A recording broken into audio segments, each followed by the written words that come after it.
Alrighty, we are live. I just got off the phone with Susan, um, and Megan cut our conversation short, but that's okay. So we are live, and she will join any second. There she is. Why is it not working? Why am I not seeing it? Okay, hold on. Let's try this again. Why is it not request to join? Let's see. There we go. Okie dokie. It should work. Hello, look at that background of New York City. I love it. I love it too. Can you hear me? I can hear you. Can you hear me? Because I have my AC on. I can turn the AC off. I don't think it's that. I think I just need to turn my phone up. So let me do that. Okay. There we go. I am actually, this is not my background. This is where I am. So fabulous. That is I so am. fabulous. When I saw it, when I sat down here, because it was set up for me, and I saw it, I went, "Is that a background you put up in New York?"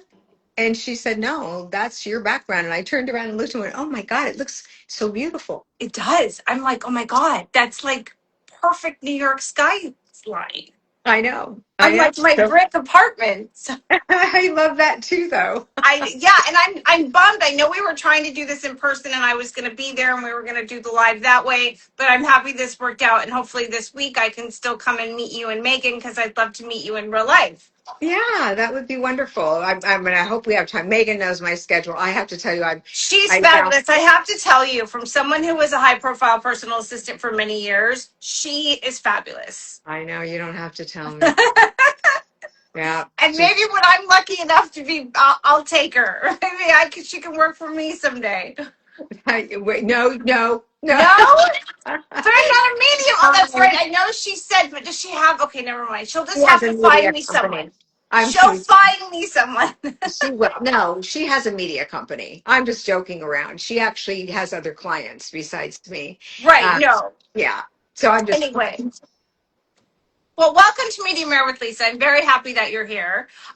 For people that may not know who you are, can we give them a little backstory about how you became a medium, intuitive healer, and then we'll get into some questions. And if you guys have questions for her, you can put them in the chat and we'll answer them as we're talking. okay. Hi, everyone. I am an author and a medium. I'm also a speaker and a healer. So I just want to say that I'm just not just a medium because I think it's important to be able to expand that. Yes. Um, I was a child and was locked in an unplugged freezer in a No garage. one heard that. That when I read that, I just I know. I know. I know a lot of people tell me they read it in my book and they couldn't believe what they were reading. It's that intense. A lot of children passed away that way and didn't come back. And I was one of the fortunate. But what happened to me prior to that, I have to say that I could see animals float when they would pass. And I was like 3 years old. It's the only thing I remember about being 3 years old. I don't think there's anything else I can remember really clearly. Um, but I had this amazing out of body experience. And it was a very long story that you can find in my book, but the basic summary of it is that I'm not on do not disturb, so people are coming in front of your face, the comments, and I Oh, look it's at that. totally fine. No, I'm fine. I don't see those. I just see Okay. yeah. Good, because I can see them. They're blocking my view. All right. Um, but I had a very profound experience stepping into the spirit world and getting to know the spirit world and what it meant. And I didn't really understand it, to be honest. Later on in life, it all started to come together and make sense. But when I came back from that experience, which I saw a lot and I went through a lot, when I came back from that and got well, I was able to see things, feel things, sense things, using all my senses, and there were spirits around me. So that's kind of a quick summary. Now, I thought they were the boogeyman. So I would cover my head and say, go away, go away, go away. And they didn't. And thank God now they didn't. I'm very grateful that they didn't because I was meant to help others.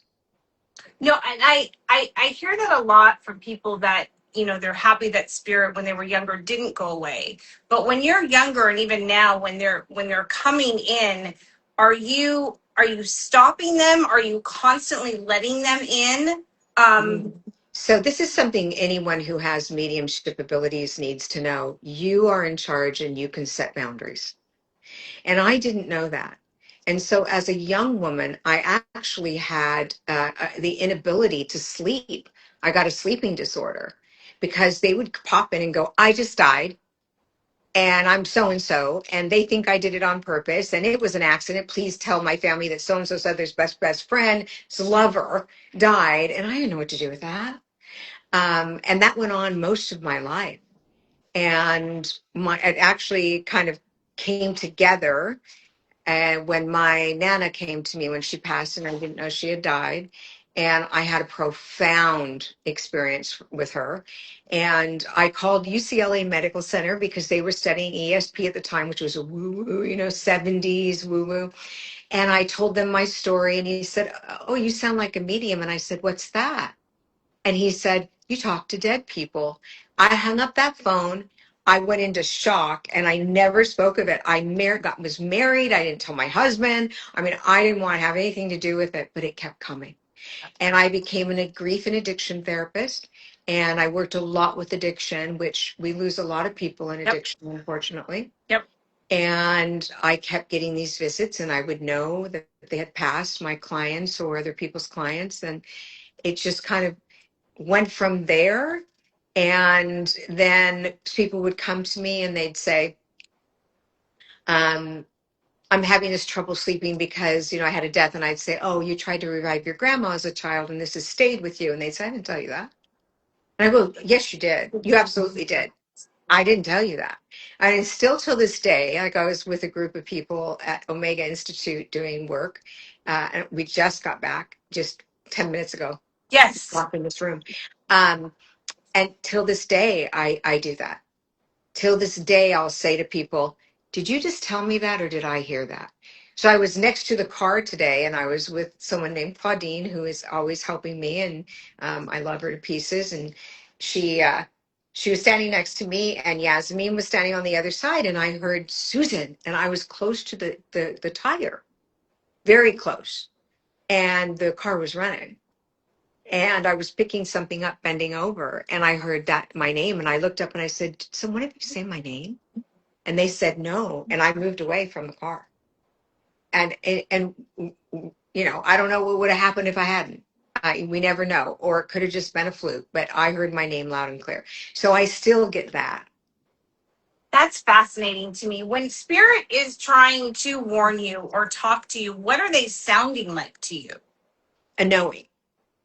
So you're But not actually this like, time I heard them. So clairaudient is hearing. Clair means clear in French. That's all that means. So a clear knowing, that's claircognizant. A clear clairvoyance is clear seeing. Clairaudient is clear hearing. And I actually heard it outside of my head. So I heard my name, I heard it loud, and that's why I thought they said it. But they said they didn't, and I went, Well, I heard it. So that's how it works. And sometimes you hear it in your head, and sometimes you view it in your head. Sometimes most times you know it. You just know it in your head, not your brain. It comes through that chakra. Your brain yeah, gets it. I'll like I'll hear things, and I'll know things. Like if I hear someone talking or someone says, they're running late or they're doing this, like there was a situation at work and I heard my boss at the time say, so and so has a doctor appointment. I'm thinking to myself, no, that's not where she is. And I knew I was right. Mhm. And it's like things like that. Like, it just is the weirdest things. And sometimes I hear my name Mhm. and I'm like, okay. And I'm waiting for them to talk to me and they don't say anything. And I'm like, okay, then why did you just say my name? You know, Yeah. Yeah. it's, And you get nothing else, but it makes you move. And that's the goal, I think, most of the time is you need to get out of a situation you're in, or you need to pay attention. Um, So interestingly enough, after that happened, somebody was walking by the other side of the car, and Yasmin went around the car because our purses were sitting there. And he was slowly walking by, and I thought, oh, pay attention, Susan, because I'm just leaving my purse in the car with the doors open, and I'm kind of all over the place because I just done umpteen classes, or I can't even tell you how many, Oh, I not can only teen. imagine how tired you are. So I'm ultimately grateful you're on tonight. Oh, I'm happy to be here. But and so I wasn't paying attention. So I think that was connected. When, we talk a lot about spirit and passing and the other side. And when we do have loved ones that are on the other side, how are they warning us about certain things? And what are the signs that they're telling us? What Loved ones don't do a lot of warnings. If they could do that, they would control everything because they don't want us to go through anything, which means we'd have no experiences, and we're here for the experiential. And it would mean that that they would fix everything. So our loved ones don't give us a lot of warnings. They give us little ones, little whispers. It's the guides. The guides are the ones that give us the warnings, like, well, don't go down that road. What were you thinking? Turn around. Don't move through this stop sign right now. They're the ones that are saying that, not our loved ones. Our loved ones are there to love us. And they will try to give us a little bit, but it's always a slight whisper. And again, if it was on the other side and my daughter was in trouble, I would stop it every single time because I would want to fix her and make right? sure she's safe and okay. And she would have no experiences to grow it. Do you ever know something but not tell her? No, well, when it comes to love, I don't tell them. I don't Okay. want to get in the way. But I remember one time I told my daughter, don't, when you go around that corner in your car, she was a new driver, someone's going to come out in front of your car from the median. And she kind of looked at me like, Mom, come on. And I said, no, really, this is really important. You need to hear me. And she called me a little while later and she said, I listened to what you said. I was going really slow. And when I went around the corner, somebody threw their legs out in front of my car. This is my oldest daughter. And she said, it scared me. And she said, I don't know if I would have been going slow if you hadn't said that. And other things like that happen. I get very intuitive if there's going to be something happening. Sometimes I won't understand it and I'll make my own story and I'll have a reaction that's way above and beyond or not enough. But I Right. know I'm feeling something coming that is very serious and I'll have a visceral reaction. It might be a death of something or a loved one or an animal, but I have a visceral reaction and I start reacting as if I've been told. And I start crying and I start feeling that feeling of, the panic, the pain of grief. And then something happens. So yeah, yeah. My children are used to it though. So to them, they don't even think about it. I'll tell them, remember this? And they'll go, no, because it was their normal. Right. When my daughter was pregnant with her firstborn, um, I heard, Nana, I can't breathe. She was pregnant and I got woken up and I got out of bed and I said, verify. And I heard it again. And I kept walking and I said, verify. And I heard it again. And I kept saying, verify for me, verify. That's verify just simply means tell me again. I need to know I heard this. And I heard bubble up. Nah, bubble up. What is that? Right. So I went in and I got something that was bubbly because that's all I could think of. And I went into a room and I said, sweetie, I woke her. And I said, have you felt the baby move? And I kept hearing true not, true not, true not, which is very serious. And she goes, Mom, you're scaring me. And I said, have you felt her move? And she said, no, I don't feel her moving. And I gave her the bubble up and I said, roll on your side. And she felt some movement. We went to the hospital. I think, I don't know if it was that minute, but we went, oh, I remember they told me, I do remember. I remember them saying to me, she'll be okay for the night. Now, of course, I'm the vigilante, right? And I'm going to stay awake the whole night, which I did. But she'll be okay. And we ended up taking her to the hospital. They did some workups on her, and she was developing a true knot, and the baby wouldn't have survived. What is a true knot? It's when the umbilical cord ties a knot and they can't get any oxygen. Oh. They've twisted so much that it makes a knot. And it's a true knot. That's what it's called. And I didn't even know what that was, but I heard it. And I told the doctor, so the doctor said, we'll go check it out and see. And they did x-rays and stuff. And he said, no, she's fine. And I said, she has a true knot. I want this baby out. No, she's fine. She has a true knot. I want this baby out. My daughter's looking at me like, oh my God, mom. And I'm arguing with the doctor. I'm like, this is going to be done. And they ended up inducing, and she would have lost it was tight enough that her heartbeat kept dropping completely, and her pulse just like she was dropping. She was bottoming out, and it happened over and over and over again. Thank God she was in the hospital. God. Not my daughter, the baby. Yeah. It's like, Yeah. So listening to what you're receiving is extremely important, and separating fear from intuition. You how know, do you do fear. that? Well, How fear do you, is panic and chaos. Fear is me hearing, "Get up, the baby can't breathe, run to the room." That's fear. Intuition comes in calm and smooth. It comes in very easy and it says, "Get up," or "I can't breathe," or whatever the message is. It can create some chaos because you want to fix it and make it okay, but it doesn't come in that way. But fear always feels chaotic and it right. feels panicky. And intuition always feels smooth and inside you. It comes from the inside. It's not necessarily anxiety. It's a feeling of knowing, but it's in your gut. How do You you know how teach? when something happens and you go, I just want to vomit. I just want to throw up. Right. So upset. I just need to throw up. That's an intuitive hit. That is something you need to pay attention to, but that's the area that I'm talking about. That area is where intuition seats. So when How you do get you that, teach? know that. Sorry. No. When you're helping people and you're teaching them, whether it be from loss or addiction, or how are you helping them so they know those differences in their feelings to work through what they need to work through?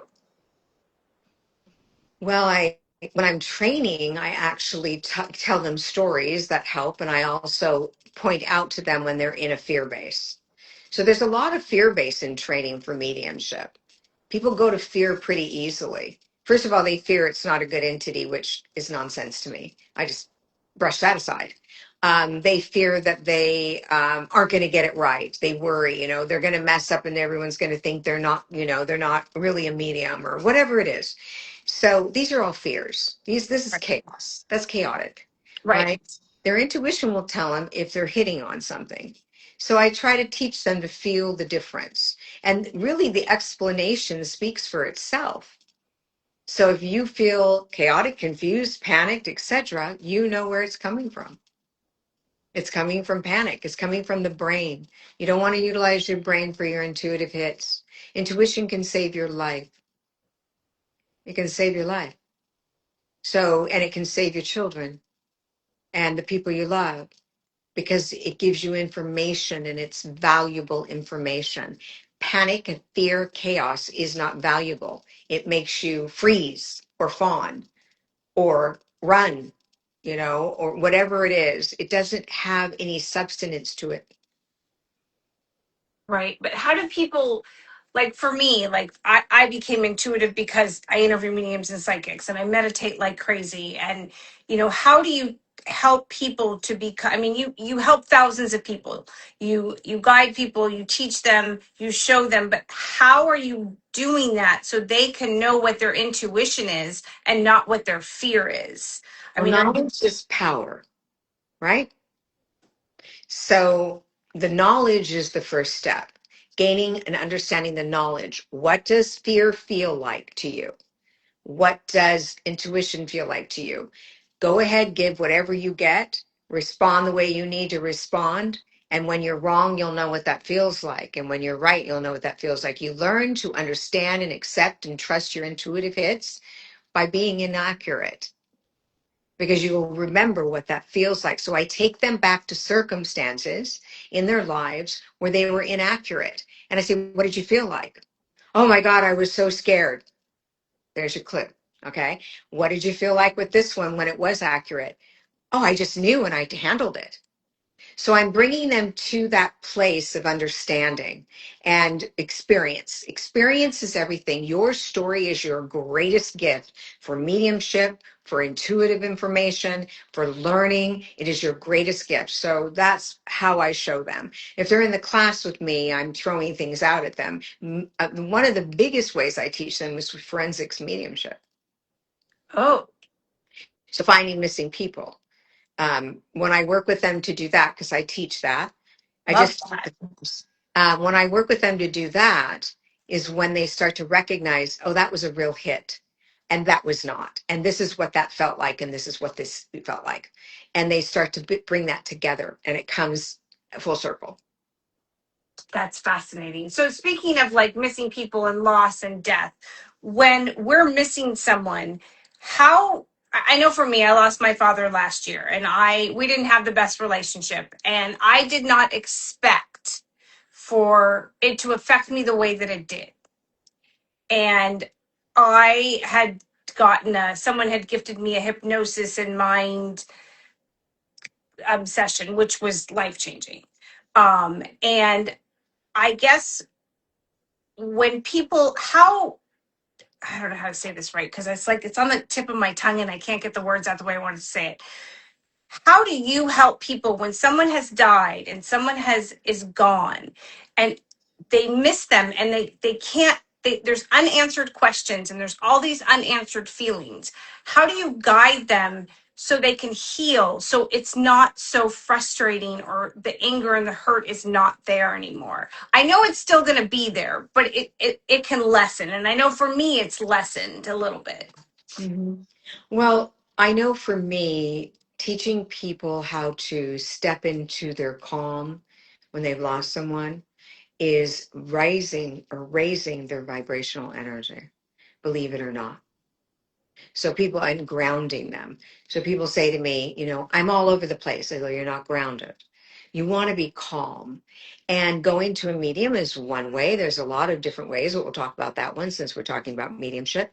Going to a medium is a beautiful way because they should be evidential in their information. So if I say to someone, you lost your mother, she had cancer, her name is Mary, she had 5 kids, the number 11 matters to her. Oh, that's her birthday. A balloon's going up in the air. Somebody just had a birthday. So this is all evidential information. Once we get through the evidential information, the next step, which is the beautiful part of this, is to be able to take that and move through it.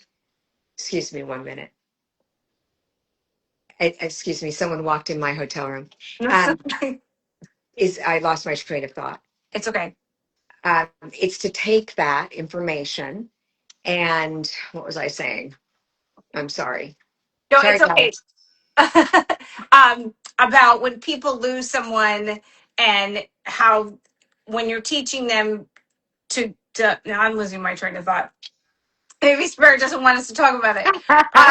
Because that happens. Oh, the evidential information guides them Yes. to the information that they trust. Once you gain their trust, you can share the message, which is always a healing message. There's never a time where they don't want to receive a healing message. I will say that I've had people say, I don't want to talk to that person. They hurt me too much. And I relate to that. I understand that feeling and I'll ask them to move on. But most of the time, mediumship will help. It is your healer mechanism. It is the gift to the soul. So when And go go ahead. on. No, go on. And if you're working with your soul, you're going to be able to move into that information and trust that information and then expand. So once you expand, you're open. So for me, it's always teaching. It's always letting them learn through their experiences because teaching is not just about me saying it. It's about you living it. It's about you recognizing it. So if I tell you someone is here with you and I'm giving you all this evidence that can't possibly know, one of the best evidential information you can get, hands down, I want you to hear this, is the personality. Nobody says anything bad on a obituary, do they? No, Right. So we don't really know their personalities. And if you're with a medium who can look up a person and they know their names and they know dates and they know so times and they fascinating. know nothing about their personality, you might be in a danger zone. Yep. You want the relationship and the personality. That's what they can't find. And I'm not saying that they try to find something, it's just not possible. So then you have the real connection. And people ask me, I've been harmed by my mother or my father or my sister, my brother, whoever it is. How do I talk to them if I haven't forgiven them? Or how do I heal if I haven't forgiven them? And I try to always explain, which I just did at Omega. Healing, you forgiving has nothing to do with healing. We're taught that we have to forgive bad behavior. We have to Yes, forgive people for the bad things they've done to us. And some things are not forgivable. I And agree. that's okay. The difference is if I'm working on trying to forgive them, I've lost my power because I'm thinking about them all the time. And why can't I forgive them if that's the only thing that's going to get me well? And I can't do it. I can't do it, Susan. No, you don't have to. You Love have it. to heal you, and you can do that without that forgiveness. So if they come in a mediumship session, you can say, I don't want to speak to them, and that's okay today.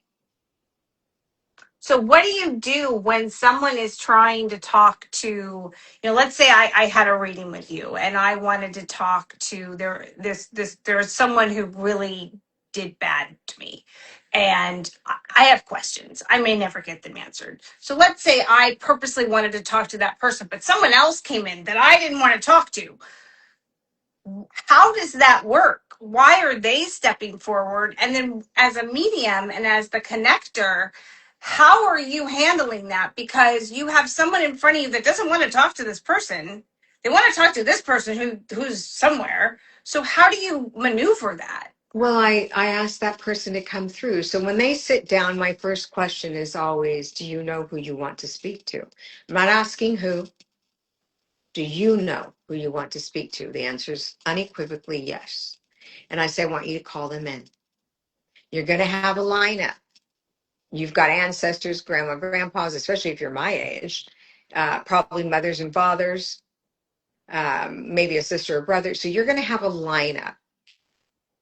And we'll go through that. So maybe the mother comes forward because they're very pushy. And I'll say, oh, your mother was very controlling. She's pushing through the crowd. Is that who you wanted to speak to? No. Okay. Well, how about we let her say what she needs to say very briefly? And then we go to the next one until they say, that's who I wanted to speak to. And sometimes it's at the end of the reading, the last 10 minutes, and that person comes in like game busters. It's like, there they are. I've had people that are getting up to walk out and the information starts pouring out of me. I had somebody who um, came to me with for someone else. They were both sitting there. And then she asked, do you see anyone around me? People love to do that, right? And that's hard because I'm in this other space with this other Right. person. And I said, well, I see this and this and this. And she goes, yeah. And it was kind of just generalized. She gets up to walk out. She opens up the door, starts walking down the hallway, and I turn around and go back in my office. And I hear, say Elvis, say Elvis, say Elvis, say Elvis, please say Elvis. And I run out the door to the elevator and I go, do you understand Elvis? Do you understand that? And she goes, oh my God. He dressed Elvis every Halloween. He always sang Elvis song. I mean, just went on and on. And that's what I needed to hear. He was really there. So that's kind of how it works. We don't, we're the voice of spirit. They're not, but they're in control. They're in control of what they're going to tell us. So we ask a medium, if they just tell me this is one thing, I'll know they're there. And I tell people, let go of that expectation, please, because you may not hear it, but you're going to hear a lot of other things that are important.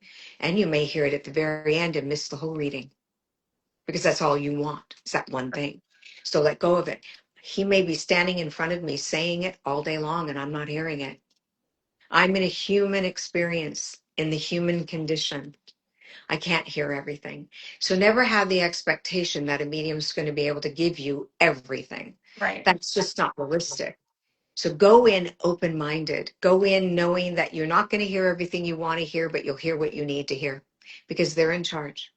And later on, everything you heard may be very profound for you. I have people, I had this one, oh, it happens to me all the time, but I'll tell you about this one lady. No, tell me, talk, Oh, everything. I I'm want to know it telling you, all. this woman that's talking, and I'm giving her the information. She's like, yeah, what's her name though? And I'm like, I don't know, and I'm going on, and we're really getting knee deep in it now. She stops asking the question. We're rolling, we're moving through it. And I go, who's Mary? She goes, I don't know a Mary. I don't know. And I go, are you sure? And she goes, yeah, I don't know. The rest of the reading, I'm saying, are you sure? Who's Mary? Who's Mary? Who's Mary? She's just not acknowledging. She goes home. I get a phone call. And it was this, please excuse me how I say this. Jesus Christ, Susan, my mother's name's Mary. That's who you were talking to the whole time. I can't believe I forgot her name. I didn't go there. I was thinking of everyone else and we were talking to her. That's funny. That's called mediumship fog. And it's very common. So please don't just push something away you receive from a medium and go, nope, absolutely not. Because chances are it'll make sense to you later. I may tell you the name Brandon and you go, nope, never heard of it. Walk outside and it's on a license plate. That's a message. What are the odds? Right. So remember that when you're receiving readings, that we get what we can give and we give what we can get. Right. What is spirit? Where are they? Like, what is heaven like? Where are they? How, like, I'm scared to die. I'll just come out and say it because I don't know what happens to us. I don't know where we go. I don't know how we're communicating with you. Like, I know we're all energy and we're not in our shell. Um, but where do we go? Like, where are they? Like, are they They're just, all around us. We think of them as being gone. They're just in a higher vibrational dimension. We were talking before we came on about the room of knowledge. That's a right, higher vibrational dimension. And by the way, that room of knowledge for me is room of knowledge. For others, it might be the Akashic right. records or some kind of record keeping. I learned And it I as love room that of you knowledge. call it the room of knowledge because so many people that I have talked to, Akasha records and blueprints, and I got questions on that too. It's like, you know, why would I pick this, and this? Okay, I guess there's some lessons, but then it's like, okay, well, when did I when do I get to the good stuff? Do you know what I mean? Like the stuff you really want. Not that I'm not happy with everything that I have, but there's a lot of stuff back there that can stay back there. Like, okay, let's keep it there. So Well, it works kind of like this. If your soul wants to resonate in the understanding of having a child, you'll have a child. The kind of child you have, the choices you make for their name, how you treat them, how they treat you is free will. right. That's the truth. Yeah, I don't know if kids are still in my future, but you never know. You never know. So another example would be if your soul wants to resonate in the understanding of being married in the room of knowledge, you'll make that decision as being one of your contracts. You will achieve it. You might be 95, but you will be I married. don't want to be 95. I would like it to happen sooner than later. But who you marry, how long you're married, the kind of marriage you have is free will. Without free will, there's no experience. Without the experience, we have no business being here. Right. Now, do you think though in the do you think we make those decisions before we get here? Everything that we go through, do you think we make every decision? We know who we're marrying, we know how many marriages we're going to have, how many kids we're going to have, who our father is, who our mother is, who our sister is. Do we all Well, plan that? that's a twofold question. So, mother, sister, brother, core family, we choose that there. Core Okay. family. Okay. But then the second part of that question, when let's say you have 5 doors, Okay. and inside each door is something different. You open the first door, you walk in, and you fall in love with this man, and you know beyond a shadow of a doubt this man's a narcissist, but you love him, and you know your life's going to be difficult. You can't not, but you love him, and you think your love can change. You know, that's our worst misnomer. Our love can change anything. Or I'm going to have such good love that he won't treat me that way, or she won't treat me that way. So you're in that room, and you have an option now. You can turn around and walk out and not marry him and heal that and walk into a different room where there's a loving, good man, or you can marry him and live that life journey. So we have free will for that reason. We have choices. I have a choice whether to treat you kindly or not. I have a choice whether I want to heal and use my healing to heal others or not. We have choices all along the way, and sometimes many. That's the goal of free will, is for our soul to expand and grow. I tell people, and this is really important, the soul is never damaged, but it does feel the pain. But it never gets damaged. It's divine to the divine. And it's your healer place. It's where you can go to heal. It's the one place that you're safe. And so people say to me, well, if the soul is perfect and doesn't get damaged, why do we have to come here and have the experience? And it's very simple. We make it so complicated. Anything that is infinite has to expand and grow, or it becomes stagnant. That's it. It's that simple. But we complicate it. You know, we have all of these modalities. I respect them all, but it does sometimes complicate it. And I tell people, keep it simple.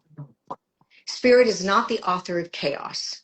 They're not the author of confusion. They're not the author of war. They're not the author of damage. They're the author of peace and understanding and love and healing. That's what they author. So we have to ask for that. But we may choose not to. So I know I've had a very difficult life journey, very difficult. And not worse than anyone else, just very difficult for me. And there's no measuring stick, not for love or damage or pain or grief. There's no measuring stick. I want to say that so we don't have to compare. But in that, I had to make decisions. I could have been a real jerk and treated people really poorly because I felt rage and anger for all the losses I had and the hurt that was caused to me as a child. For those of you that have read my book, you know what that's about. I could do that. Or for the boys that locked me in the freezer.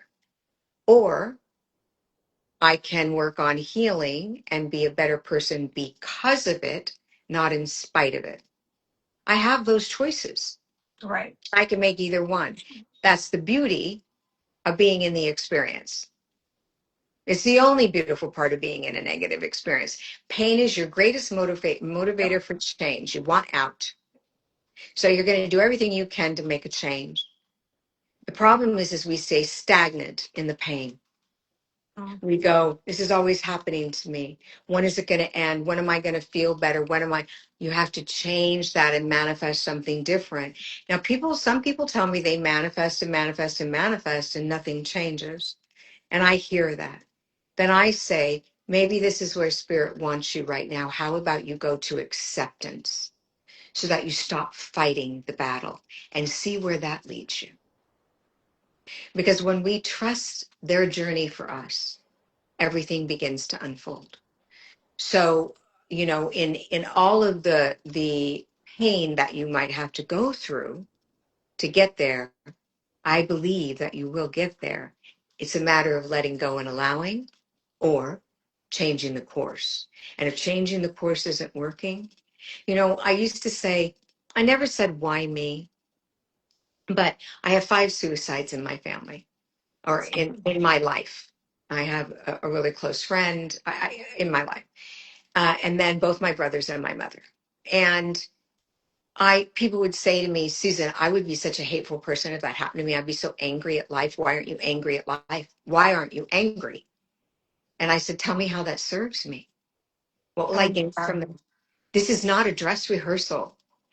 So I'm not going to let these experiences dictate to me my joy or happiness. Yes, I'm going to grieve. Yes, it was painful. Yes, I wish those things didn't happen and I didn't lose my loved ones that way, but I'll be better for it because I'm going to create that. That's manifesting. It's in the moment. Today, in this moment, I'm going to manifest being a better person and offering other people healing from my experiences. Your story is your greatest superpower.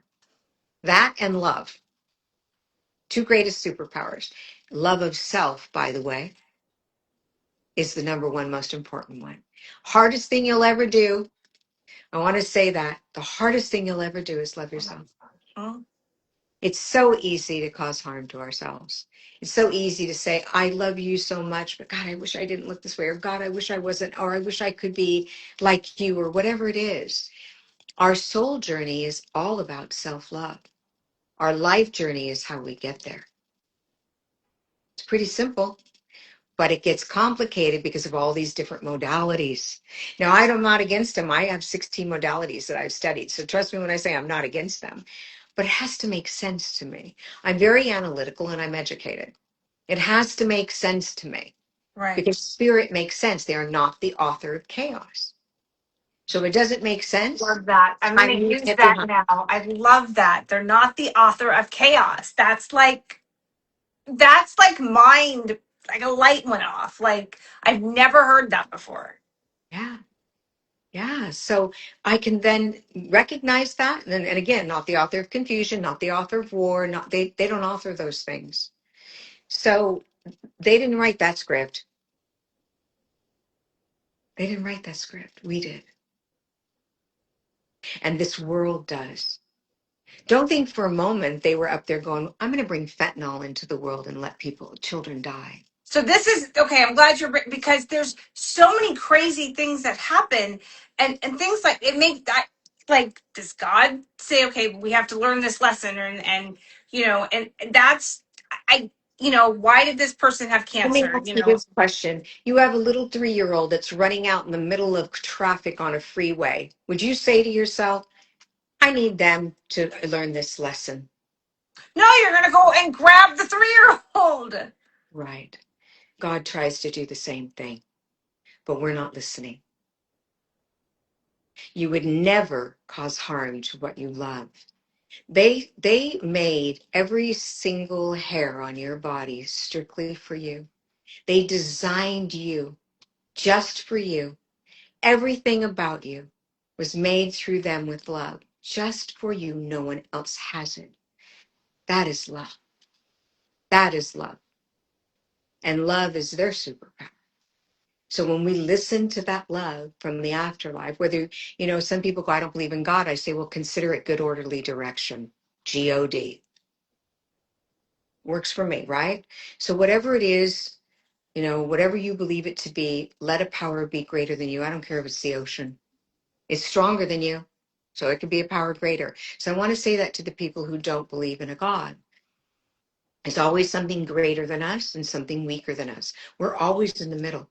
There's always someone richer, someone poorer, someone fatter, someone skinnier, someone, and so on. Right. You know?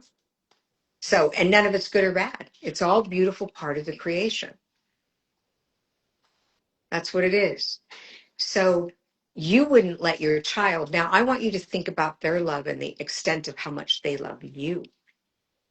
So you love your child, let's say, so vehemently, so much that you think there's no other love like it. They love us times that by a couple million, if not more.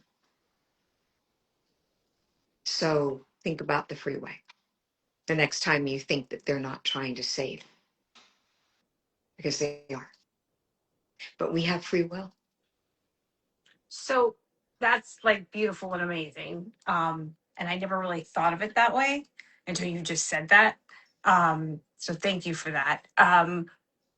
But to bring up with I know a lot of people, why though do people have cancer? Why do people have certain diseases? Why are these certain tragedies? Is who is giving that to us and what are we supposed to learn from that? Well, I just saw someone ask, is it possible being in a negative experience is part of the journey we choose?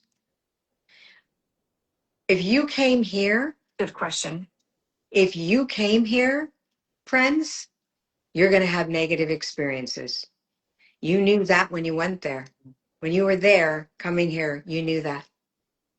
You also knew you weren't going to stay and there was going to be a blip. So if I told you, I'm going to take you somewhere and you're going to have these magnificent feelings from all ends of the spectrum. You're going to see beauty and love and joy and babies and happiness. Oh my God, the first of everything. You're going to get all of that. You're also going to have pain and there's going to be suffering, but it's a blip. But you're going to get all of this, and this is a blip, all of it. Would you refuse that? Because I wouldn't. I'd be like, let's do it head on. I'm doing it. So we're not up there not seeing that we're going to have difficulties. So do we choose it? Yes. When we come here, all of us do. I don't know one person that hasn't had pain. But when we single ourselves out, which is hard not to do, but when we single ourselves out and say, I'm the only one that has this kind of pain, and why do I have this pain, and I can't do anything but have pain, we end up pushing everyone out that can be of service to us. And we end up in a sorrowful place instead of a gratitude place. And my gratitude, so again, for people who have read my book, they know my story is harrowing. That's only part of it. My next book tells a lot more. That's only part of my life journey, and it's harrowing.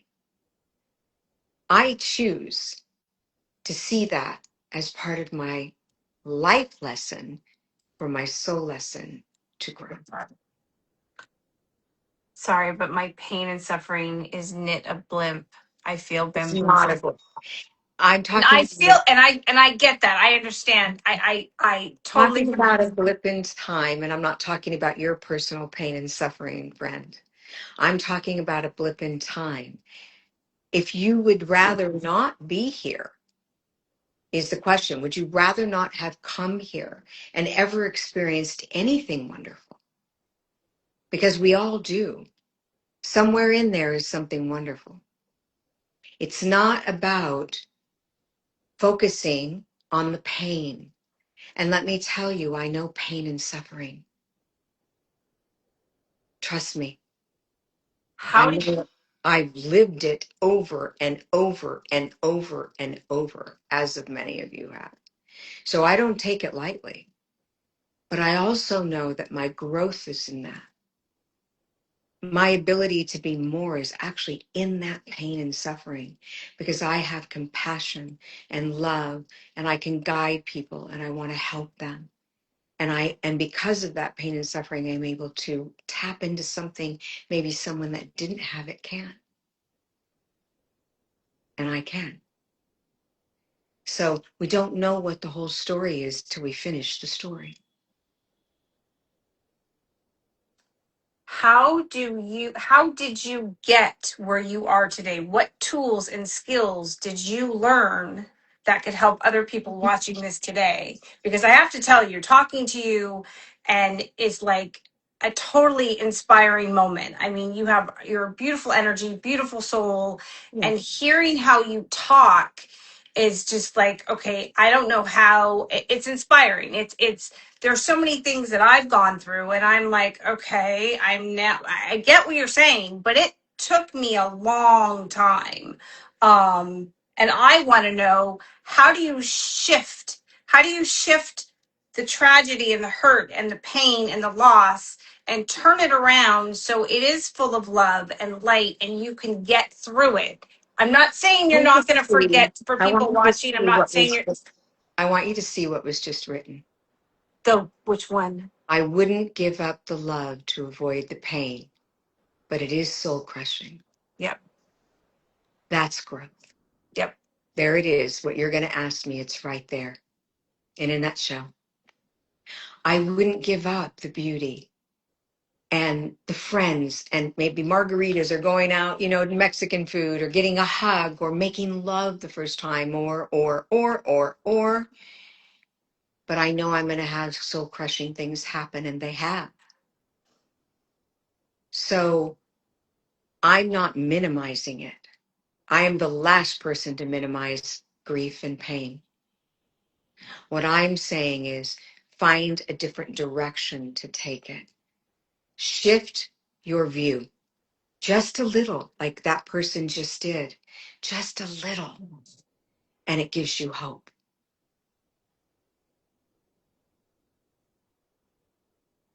I like that. Life is absolutely beautiful. So when the hard lessons get thrown at us over and over, we tend to forget the beautiful things and spend our time trying to figure out how to learn what the lesson is. Well, the lesson will come to you. You don't go to it. Just like grief comes to you, you don't go to it. The lesson will come to you. And do you deserve that lesson? No. But I want you to empower you. I want to empower you by telling you this, and you may not like what I'm going to say, but I'm going to say it anyway. You chose to come here. You chose the blip. Now, did you know there was going to be hardship? Yes, you did. But you also knew that there was going to be more than that. It will come to you, or in the moments, in the seconds, in the heartbeats. There'll be more than that. Some of us come here and we can have the PhD in hardship. So for the person that is suffering, I want to say to you, I understand that PhD in hardship. Your soul is expanding and growing beyond anything you could understand. You will never understand it till you're on the other side. And then it will make sense to you, and it will feel very different to you. But the PhD in hardship is the hardest and most bravest journey we can take. And I want you to know that you are among the brave, along with me. So I respect you for staying, because there was times where I didn't want to stay. I did not want to stay. I wanted to leave. And I'm so glad I didn't, because I knew I was coming. I must have been really brave. So in the room of knowledge, I saw this little girl standing there, and somebody asked me on Next Level Soul, actually, he asked me, do you think you were that little girl? But I saw this little girl standing and speaking to the guides and angels, and there were people around her, adults, they felt like. And she was saying, I'm going to do this, and I'm going to do that, and I'm going to go through this, and I'm going to go through that. She was really excited. And I'm going to grow so much. My soul is just going to go boom. And I'm just going to be, on and on and on. And they said, ooh, I saw them do this. Ooh, that's a lot. That's a lot to take on. We really want to suggest, oh, no, I can do it. But we really want to suggest, no, I can do it. I know I can. I can do it. And I'm going to be more because my soul is going to grow so fast, I might not even have to go back. I may not even want to. And there was all this conversation. Other people were saying, other souls that were there are humans. I thought they looked like humans. Were saying, we'll be there to help you through it. And you'll meet this person. This person will give you inspiration. And you'll meet this person. They were giving this information. And the angel or guide, I don't know which it was, to be honest, looked at this child and said, you do have free will. They were gone. And I said, where did they go? And they said they went to their next incarnation. I had no idea what that meant. Years later, someone said to me, Susan, do you believe in reincarnation? And I was like, wow, there's that word. Oh my God, it was real. That's how I went through my life being verify, because I kept getting verification of what I saw and experienced. So in that, I recognized, if I was that little girl, which someone asked me, and it kind of resonated for me, that I chose that PhD because I'm brave. I am brave. And for those that go through, they're brave and they're old souls. So here's the interesting part. I shared this at Omega. Someone said one time that the people who are suffering, like in Africa and starving and all of those things, are new souls, and they have to go through their journey. And I was floored by that. And I literally said, wait a minute, a new soul couldn't handle all that. Those are old souls that know they will survive this experience. Really? And to teach us compassion. What do you feel when you see a starving child? Oh Compassion. my God, my heart. It just, Yes. Love, compassion. It reminds us to have gratitude. to be compassionate, and so on and so forth. They're there to teach us. They're old souls. That's So fascinating. if you're going through a struggle that you can't get through, I want you to remember those words. You are brave and you are an old soul. And you've been here before. Souls always are and always will be. When I say old and new soul, I'm talking about coming to this planet. Be proud of that. Take that in. When you learn that, you will expand. And when you expand, good will start coming in. They're trying to tell you something. And that is, you sacrificed because you have the soul that can handle it. So that's my gift to you, whoever that was. I love that. When real quick, because I know we have to wrap up here soon, which you're going to have to come back because I could like talk to you for 5 hours.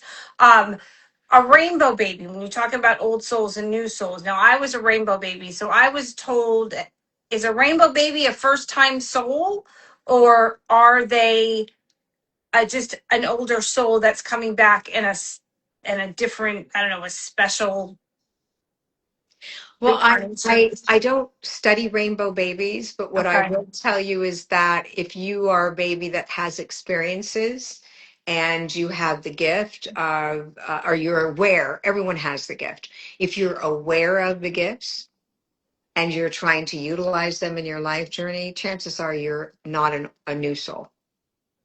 Okay. Well, and Because that's okay because that makes sense. Because somebody had mentioned many years ago on one of my lives that a rainbow baby is a first time soul, and I was like, well, that doesn't really make sense. But okay. so if it doesn't make sense, leave it. Because spirit makes sense. Remember what I said. They're not the author of chaos and confusion. They make sense. They make more sense than we do. So if somebody's telling you, I'll give you a great example. They say, I hear all the time, Susan, can I come see you? My mother just died, and somebody told me I have to wait at least 3 months before she'll come because she's busy. And I say, have you asked them if there's time there? They go, no. I said, go back and ask them if there's time there. And they go, is there time there, to these people? And they say, oh no, there's not time there. And I tell my client, then what calendar are they going by? And I'm glad you brought that up because that was one of my, a lot of my questions we didn't get answered, but that's fine. This is a fabulous live, very informative, very educational. Is I hear that a lot. When someone dies, I don't believe that you have to wait. I get the journey thing. I do believe, and you can tell me, I do believe that you have like, you go somewhere and then you have a review. That I want to believe is true.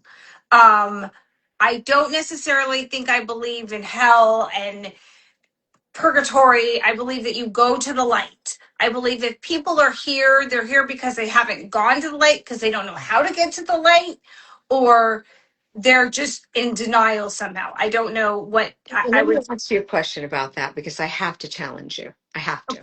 No, Okay. please. I So do you believe that humans here can help them cross to the light? Because we see people do that all the time. I do believe that. I do believe that. Like when Then you're on what your you're death. okay. So what you're telling me is that you believe you can do something spirit can't. No. If someone is right. If someone is roaming around not in the light and they need your guidance to get there and to see it, you're giving them permission to let go in the human form. That's all you're doing. That's what you're doing when a loved one's crossing. But if people tell you that there's spirits who can't find their mommies and they're looking on this earth to find them and we have to cross them to the light, they have the ego to believe, and spirit hears this, to believe that they can do something the spirit world can't. That's ludicrous to me. Okay, so that's so then people are there is no such thing as you're just kind of hanging. So what do you make when like you go into a haunted house? Okay, so like upstairs, someone died upstairs, and there is no, they don't rent out that apartment. I mean, it's been empty for almost 10 years. Well, there's an Um, imprint. So everything is energy. So we have an imprint. And so what you're Okay. feeling is the imprint. And I've gone into places where I've seen someone hanging and I've said, I'm not going to talk to you till you come down. And they come down and stand in front of me and go, I was just trying to show you how I died. And it was me. And I go, that's not the way to do it. So they're trying to show you their experience. If something was haunted and evil, if you think they just drop in and say boo, you're out of your mind. They'd be slicing you with the knives and the drawers that are flying open and coming at you, and they would be causing you tremendous harm if they had power. Don't give them power. What you fear, you feed, and what you feed, you perceive, and what you perceive becomes your reality. I don't even entertain it. And I've been doing this all of my life and I don't entertain it, and it's never been bad.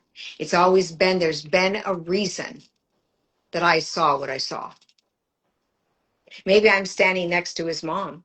Maybe that person's mom is the photographer and he's showing me what happened so that I'll give the message to his mom. Not so I'll say your child hung himself, because I might be able to say, I think I have a child here who hung themselves. Does that make sense to anyone? So they're trying to give us information, but no one is stuck here. I honor everyone's belief system. I honor it. I don't agree with it. No, and that's fair. Yeah, That's why I I was never. asking, because you hear, like when if you go into a house, like some places I'll go and I'll feel energy and I'm like, okay, I'm not, like there's some, like I can't go down to 9/11. Like I've been down there. It's really hard for me to go down there. I literally will leave there and get nauseous and a huge headache, and it lasts for like a good couple hours. Like it just affects me so bad. Yeah, Um, so, I get that. like, But there's an imprint to loss and to tragedy. Not just the imprint of the people who have died, but the imprint of the people who were left behind. Everything carries an imprint. And we just did psychometry. Isn't that interesting at Omega? And that's imprint. Carrying an item is imprint. That's what psychometry is reading an item. oh, okay. This was fabulous. I'm gonna wrap it up. I don't want to wrap it up, but we've already been talking over an hour. But Wow. I know you have to come back. But before we Absolutely. leave, please tell people about your book, where they can get it. Please tell people if they want to reach out to you, how they can get a hold of you, and our events and other things that you have coming up. Okay, so I have a podcast called Infinite Life, Infinite Wisdom, and it's on all the Spotify's and all that. Um, you can reach me at susangrau.com, and I'm Susan Grau Official, GRAU, on all platforms. I have an app called My Infinite Dot App. That's what you have to go to. It's fabulous. It's free. Go to it, use it. You'll find so much healing in it. And let's see. Oh, I have in Philadelphia, York, Philadelphia, I'm doing an expo, and that's going to be announced all over. Okay. Am I missing something, Megan? Oh, and my book, Infinite Life, Infinite Lessons, Wisdom from the Spirit World on Living, Dying, and the In-Between. Yeah, I just got it. It's not in yet, but I'm gonna bring it. Hopefully, I'll have it tomorrow. Because Barnes and Noble didn't have it, and so I had to order it. And so, because I wanted to have it when we had our live, but hopefully, I'll have it. And then if I get to meet you the next before you leave, I want you to sign it. Okay. Yeah. All right. Great. So, anyways, I adore you. Thank you so much for being here. Everyone, I appreciate you who watched. This will be on the live. This will also be on where you listen to podcasts. It will also be on YouTube. I will have everything up this week. But thank you. And Megan, thank you. You're fabulous. Yes, she is. And just to leave you with this, with the love, all you have to do is the next right thing. Don't take on your whole life journey and your past and your future. Just do the next right thing, and life will become a little bit easier. I love that. Thank you so much. Thank you for having me. My Bye, everyone. pleasure. Bye. Thank you.